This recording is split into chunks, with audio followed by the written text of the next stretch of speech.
Hi, welcome back to the channel. Today I'm going to show you how to make a template for a solid surface countertop. So the first thing you're going to need is a staple gun, you're going to need some cutters, and you're going to need a hot glue gun. You're also going to need some template material. So you could probably get this at Home Depot. It comes in sheets and you'll have to cut it down to like a 2-inch wide strip, or you can also go to Granite Supply places. They make bundles of this that you can buy. So the first step in making a template is we're going to start with template piece in the back. So let me grab the template material here. I've already pre-cut this, so you'll have to cut yours to length as you go.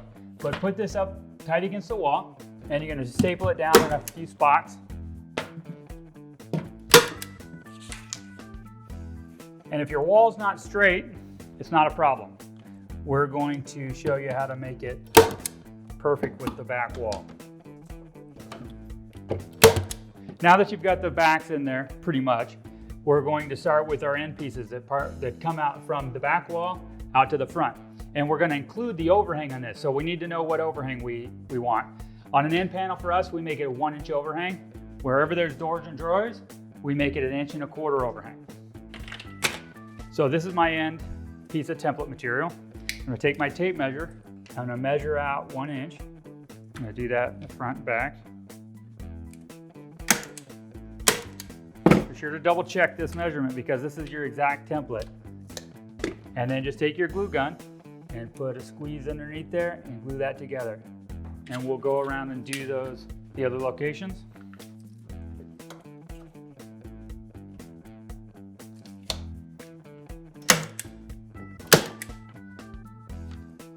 All right, so right here, this is where the sink opening is.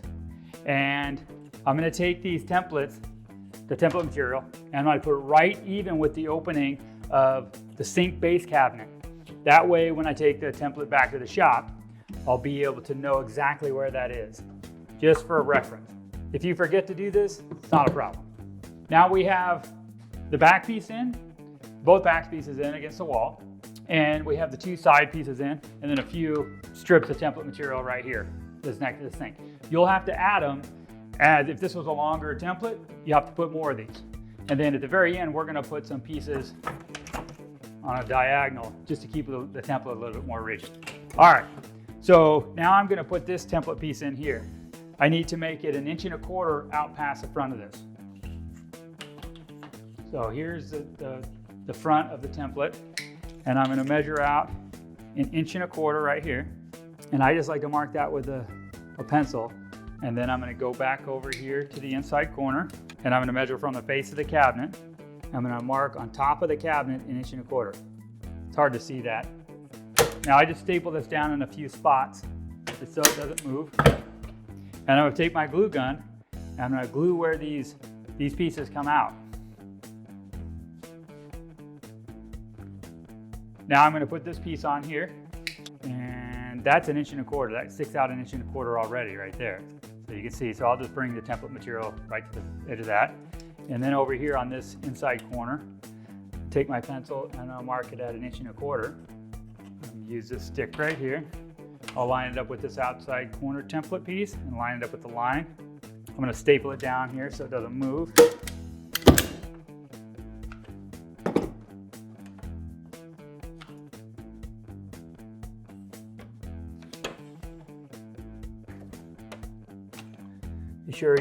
Make sure every single spot is glued. Perfect. Okay, now a couple more things we're gonna have to do. We have to mark the sink center. So that's this position right here where the doors come together.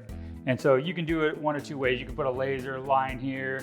You can measure over from the cabinet. That's what I'm gonna do. I know I have a 1-inch overhang on this side, so I'm just gonna measure from the end of the cabinet to the center of these doors and then just transfer that number up onto the top.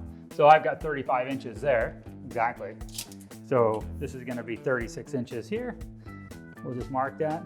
I like to take a stick that I have and then just mark a complete line, and we mark that. I just put a nice center line on there. You can take a sharpie and mark it just like that. Okay, so that's our sink center line. That's finished up. The other thing I want to do is, as you can see, right in here at the back wall. This template does not fit tight to this wall here. We have a gap. So if I was doing a splash here, this would not be a problem. It would cover up that gap. It would not be an issue. But this particular countertop is going to be tight to this shiplap. And so we need to take these pieces of template material and we need to put them up tight to the shiplap. So in a sense, it follows the contour of the wall. So as you can see, I've got some pieces here, and sometimes you have to cut them a little bit shorter, depends on how curved the wall is. But this is pretty gradual. So you can see that this little piece right here fits tight to the wall, right in there. A few little spots of hot glue, and then just keep working your way down. See, that's pretty perfect right there. So you see, I put this piece on there and there's still a gap right here. So I will just take this and cut that in half. That's much better. See how tight that is? If you remember, take these staples out before you glue anything over it, because it's hard to get those staples out after. Pretty good, although there's a little gap right there. So I'm going to cut this in half again. Sometimes you have to have those pieces really small, but as long as you're following the wall, whatever the wall does, you make the template exactly to that. So when you get back to the shop, you want this thing to be exactly what you need. And then on this piece here, I'll just measure this until I get about 5 3/4.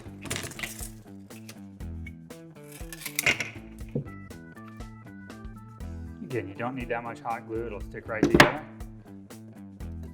That's really nice, follows that wall exact. And then we just need to do this back wall.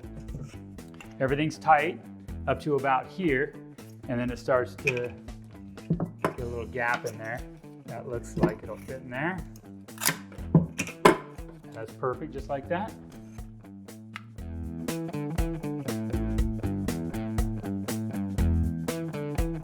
Okay, so the template's pretty much done. It's all one piece. When you take it back to the shop, you're gonna, if you need a seam right here, you can add pieces of wood here to create a seam, or you can just use the template all as one. But sometimes you'll have to cut it apart just to get it back onto your truck or what have you. The last thing I'm gonna do is, I'm gonna put this piece across here to keep this kind of piece rigid. It'll stay, with this width of template material, it'll stay pretty rigid. So, but this just gives it a little bit extra support.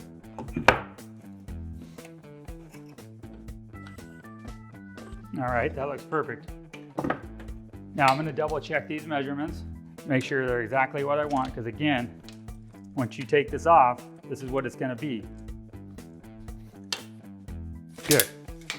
Okay, now I'm gonna take a marker and I'm gonna mark my overhang here. I've got a 1-inch overhang, and this is going to be an edge here. Anywhere I put a circle is gonna be an edge. So I just go along there. And this is a 1-inch overhang. And we put so just mark the wall.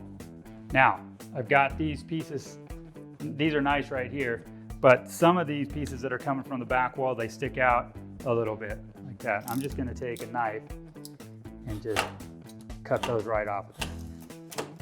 Just don't like them to be on there. They cleans up the template a little bit.